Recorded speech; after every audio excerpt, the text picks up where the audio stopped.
Hey, what's up YouTube? This is Nish for Tech and Travel and welcome to my detailed video about the Sony Alpha 58 DSLT camera. Now this video is in continuation to my previous video where I introduced this camera and went over why I chose this. However, I give a detailed explanation in this video also for the same. Now my video will be divided into two main parts, a sort of an unboxing and the second part going over all the buttons and features of this camera. Now at the start of this video, I want to make it clear to my viewers that the main purpose of this camera is for shooting videos for my channel and occasionally some still photography as well.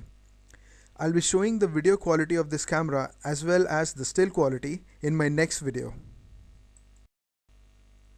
First of all, I would like to show all the accessories that I got in the box and otherwise separately too.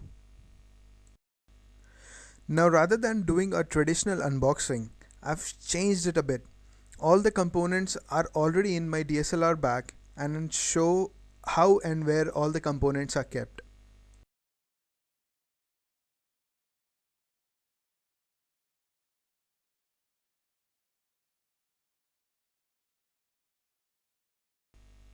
Now as we open the bag, we can see the empty space where actually my camera rests.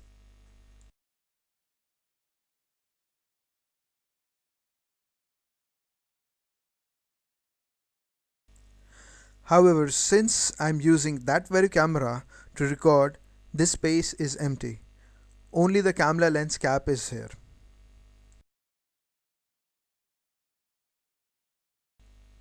In the right compartment, we find the lithium-ion battery charger. This charger is a common sight in almost all the cameras that Sony sells nowadays. And along with this is the socket cable which goes into the socket on one side and the wall on the other.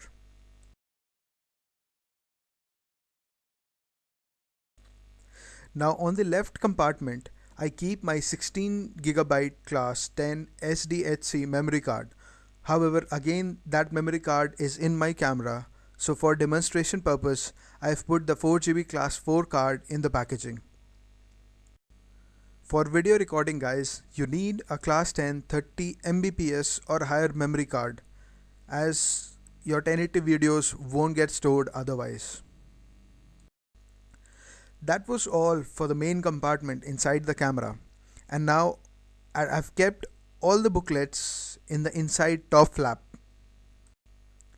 Basically, the booklets are in three different languages, English and two other languages too. I'm sorry, I don't know exactly what those other two languages are. Now what I do know now is for a fact is that English is indeed the easiest language of all, as it was the slimmest user manual of all. Let me just keep all of this aside and then we'll just simply come to the outside flaps. Now on the outside right hand side of the bag is a small flap in which I have kept the adapter for the round pin plug in case the socket does not support the round pins.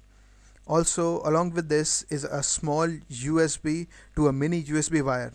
That is if someone wants to connect their camera directly and transfer the data that way.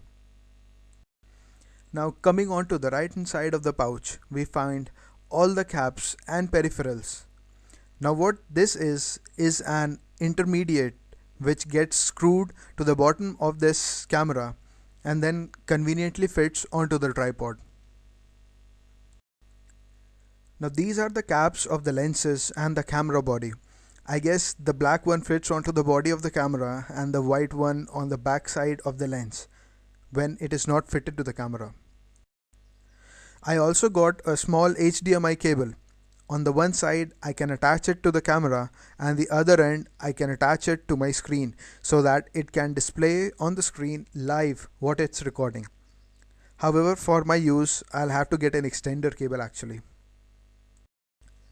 Last but not the least, on the front side of the pouch there are two more cables, maybe for the European and the American markets, as they use different kind of socket than ours.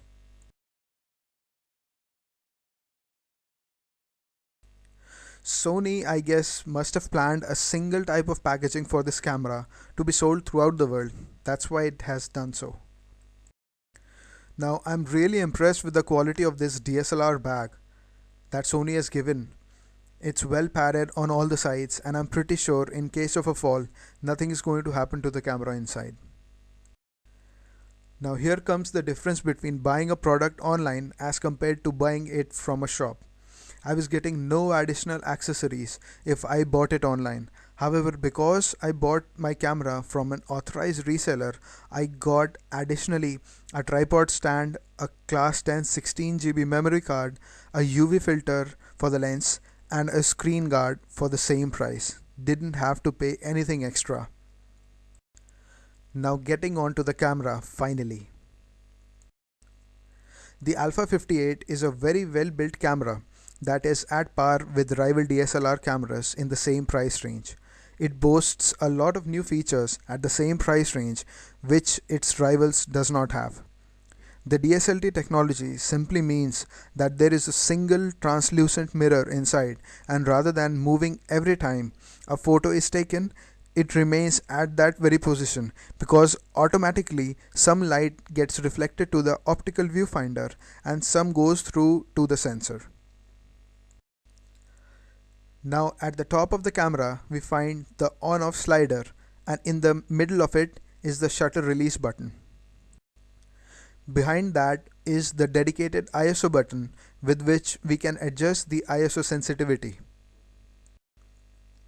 Now alongside the ISO is the zoom button which magnifies and shoots the subject in focus. Now behind that is a dedicated Finder LCD button with which we can swap between the LCD screen and the viewfinder. This camera, unlike any of its rivals, has a dedicated video recording button. With one touch we can start recording video directly at 1080p. Now the AEL and the AV button is used for increasing or reducing the exposure.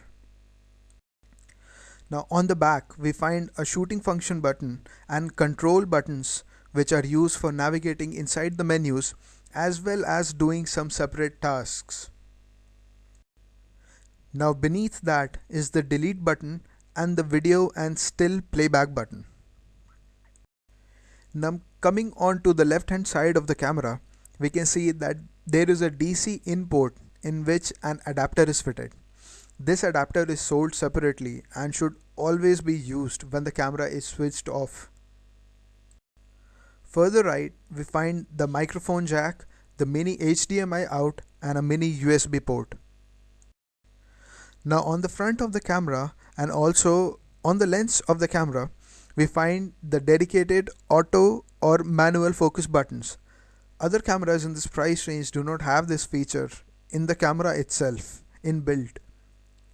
Last but not the least, there is a single lens release button which we press and then twist the lens to separate it from the camera body. Also on the left hand side we find the self timer LED, and above that a dial which can be used to swipe between the still images and that have been taken from the camera. Now on the top of the camera is a pop-up flash, behind which is the microphone which records all the audio, and behind that is the holder where we can attach all the peripherals like the mic, external flash, etc.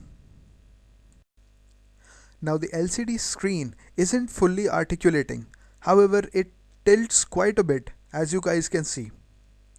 This comes in handy if you want to take overhead shots or photos of places you cannot reach properly.